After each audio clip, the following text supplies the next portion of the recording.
বাবা তুমি আমার সন্তান, তোমার বাবার সন্তান। তোমার বাবা বাংলাদেশের অনেক বড় একটা উজ্জ্বল নক্ষত্র।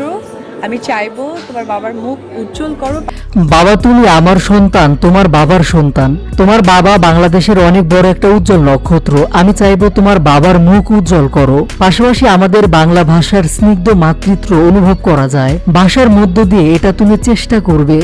এবার সাংবাদিকদের সাথে কথা বলার সময় ছেলে আবরাম খান জয়কে নিয়ে কথা বলতে গিয়ে আবেগী হয়ে গেলেন চিত্রনায়িকা অপু বিশ্বাস। একমাত্র সন্তান জয়কে নিয়ে কান্না জড়িত কণ্ঠে অপু বিশ্বাস কি বলল, সম্পূর্ণ ভিডিও দেখুন। আমার সন্তানের বাবাকে অনেক ভেরি কংগ্রেচুলেশন। তার অনেক অনেক অনেক স্বপ্ন ছিল, আলহামদুলিল্লাহ সেই স্বপ্নগুলো একটু একটু করে পূরণ হচ্ছে। এই বিষয়গুলো নিয়ে আমরা অনেক সময় আলোচনা করতাম।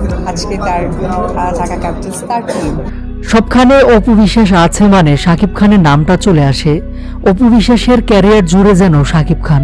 এদিকে সম্প্রতি একটি সাক্ষাৎকারে অপু বিশ্বাস দাবি করেন সাকিবের সাথে তিনি নতুন করে আবার সংসার শুরু করেছেন। অন্যদিকে একের পর এক বিভিন্ন সাক্ষাৎকারে সাকিবকে দারুণভাবে প্রশংসায় বসাচ্ছে অপু বিশ্বাস। এসব নিয়ে আলোচনার মধ্যেই গতকাল চিত্রনায়ক নীরব হোসেনকে নিয়ে র্যাম্পে হেঁটে চমকে দেন এই নায়িকা। এদিন অনুষ্ঠানের শুরুর দিকে সাংবাদিকদের সাথে কথা বলার সময় বিভিন্ন বিষয় নিয়ে কথা বলেন অপু বিশ্বাস। তখন সন্তান জয় এবং সাকিবকে নিয়ে অনেক কথা বলেন। একের পর এক সাকিবকে প্রশংসায় ভাসিয়ে অপু বিশ্বাস বলেন, প্রথমেই আমার সন্তানের বাবাকে অভিনন্দন।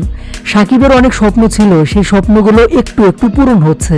ইন্ডাস্ট্রির দায়িত্ব নেওয়ার পর এবার অন্যান্য ক্ষেত্রেও সফল হচ্ছে। আমি যেহেতু শাহরুখ খানের অনেক বড় ভক্ত, তার আইপিএলের টিম কলকাতা, এসব নিয়ে সাকিবের সাথে আমি অনেক সময় আলোচনা করতাম। আজকে বিপিএল এর ঢাকা ক্যাপিটালস তার টিম। আমি আর কি বলবো, আমার গর্বে মনটা ভরে যায়।